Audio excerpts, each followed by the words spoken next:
საინტერესოა რა ნაბიჯებს გადადგავს ქართული ოცნება, რა პასუხს გასცემს მოსკოვის მექანიზმის ფარგლებში შექმნილ საგანგებოდ კრიტიკულ დასკვნას, სადაც გაცემულია ქართული ოცნების ხელისუფლებისადმი კონკრეტული რეკომენდაციები. პოლიტიკოსები ჩვენთან საუბრისას განმარტავენ, რომ მოსკოვის მექანიზმის ფარგლებში შექმნილი ანგარიშის მიხედვით გაცემული რეკომენდაციების შეუსრულებლობა ძალიან მძიმე შედეგებს მოიტანს ქართული ოცნებისთვის. ბუნებრივია, ამას არ აქვს სამართლებრივი ვალდებულება ამ კონკრეტულ ანგარიშს, თუმცა ხშირად ამ ანგარიშებს ითვალისწინებენ სანქციების დაწესების დროს და ხშირად ხდება საფუძველი სანქციების გამკაცრების. შესაბამისად, ქართული ოცნება თუ კი არ შეასრულებს კონკრეტულ რეკომენდაციებს, მაშინ მას მძიმე დღეები ელოდება წინ. მაგალითად, ერთ-ერთი რეკომენდაციაა პოლიტიკური პატიმრების გათავისუფლება ყველა იმ პირის დასჯა, რომელიც შემჩნეულია ადამიანის უფლებების დარღვევაში და მათ შორის აქ საუბარია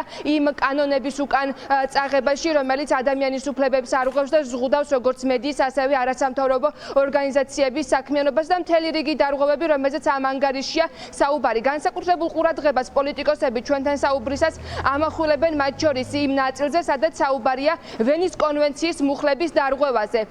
აქ საუბარია ელჩების მიმართ ზეწოლასა და დევნაზე, თვალყურზე, რაც არაერთხელ უკვე დაფიქსირდა ქვეყანაში სხვადასხვა ელჩის მიმართ, იგივე ბოლო პერიოდში დაფიქსირდა გერმანიის ელჩის მიმართ და შესაბამისად სწორედ ამ დასკვნის მიხედვით წერია, რომ ვენის კონვენციის მუხლების დარღვევასთან გვაქვს საქმე. ეს ბუნებრივია დიდ დიპლომატიურ სკანდალში ხვევს ქართულ ოცნებას და ახლა საინტერესოა ისინი გადადგავენ თუ არა კონკრეტულ ნაბიჯებს და გაითვალისწინებენ თუ არა ამ რეკომენდაციებს. თუ კი ისინი ამ რეკომენდაციებს არ გაითვალისწინებენ, პოლიტიკოსები ვარაუდობენ, რომ საკმაოდ მძიმე შედეგებს მოიტანს ეს ბიძინა ივანიშვილის პარტიისთვის.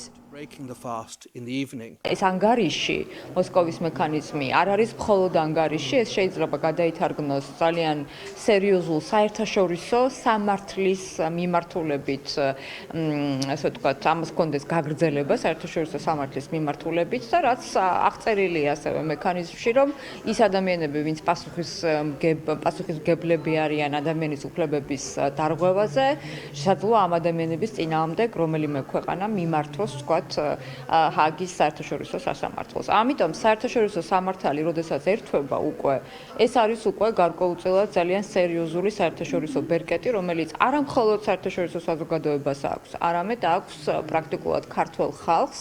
მოსკოვის მექანიზმის დასკვნის გაუთვალისწინებლობა იწვევს საერთაშორისო სასამართლოებში დავის წარმოებას და დამიზნებულ სანქციებს. ეს ცნობილია, მაგრამ კონკრეტულად ვენის კონვენციის დარღვევასთან დაკავშირებით ჩანაწერი, რაც დიპლომატების ფარულ თვალთვალს და დაშინების კამპანიას უკავშირდება, რა თქმა უნდა, არის დამატებითი მტკიცებულება საერთაშორისო სასამართლოში ამ დასკვნის საფუძველზე, მათ შორის მარსაჯულების დაწყების და დამატებითი სანქციების. რაც შეეხება ელჩების დიპლომატიური კორპუსის მიმართ უკანონო თვალთვალს მეთვალყურეობას და ასე შემდეგ, რომელიც არღვევს როგორც საერთაშორისო კანონმდებლობას, ასევე არღვევს სისხლის სამართლის კანონმდებლობასაც. რა თქმა უნდა, ეს არის საფუძველი იმისა, რომ თუ რომელიმე წევრი ქვეყანა მოინდომებს ეუთოს ფარგლებში გააგრძელოს ეს დავა საერთაშორისო სისხლის სამართლის სასამართლოში, მათ ეძლევათ ამის შესაძლებლობა. ნებისმიერ მიმართულებით იქნება ეს პარტია, ადამიანის უფლება, წამება, ყველაფერში დარღვევა ქართულ ოცნებას. სწორედ აქ ჩანს ეს სისტემურობა. ქართული ოცნების არგუმენტები, რომ ეს არის რაღაცა პოლიტიზირებული და ასე შემდეგ, პოლიტიზირებული ვერ იქნება, იმიტომ რომ ფაქტებით არის ახსნილი და განმარტებული მოსკოვის მექანიზმში, რატომ არის ქართული ოცნება სისტემურად მოძალადე რეჟიმი. პოლიტიკოსები განმარტავენ, რომ მოსკოვის მექანიზმის ამოქმედება და დამოუკიდებელი ექსპერტების დაწერილი დასკვნა, სადაც ასეთი მძიმე შეფასებები წერია, განსაკუთრებულად საგანგაშოა იმ ქვეყნისთვის, რომელიც წლების განმავლობაში ევროინტეგრაციას ცდილობს და არის კანდიდატი ქვეყანა. შესაბამისად, უფრო მეტი დაკვირვება მოხდება საქართველოში განვითარებულ მოვლენებთან დაკავშირებით, მათ შორის იმაზე, თუ რეკომენდაციებს არ შეასრულებს ქართული ოცნება. ამ შემთხვევაში პოლიტიკოსები ჩვენთან საუბრისას განმარტავენ, რომ ნებისმიერ ქვეყანას, რომელიც ხელს აწერს ამ ანგარიშს, შეუძლია რომ საერთაშორისო სასამართლოს მიმართოს ქართული ოცნების წინააღმდეგ და ამ შემთხვევაში ბიძინა ივანიშვილის პარტია სამომავლოდ სავარაუდოდ თუ კი ასე მოხდება, მოუწევს პასუხების გაცემა საერთაშორისო სასამართლოს წინაშე. ეს კი უკვე დამოკიდებულია იმაზე, თუ რა ნაბიჯებს გადადგავს თავად ქართული ოცნება.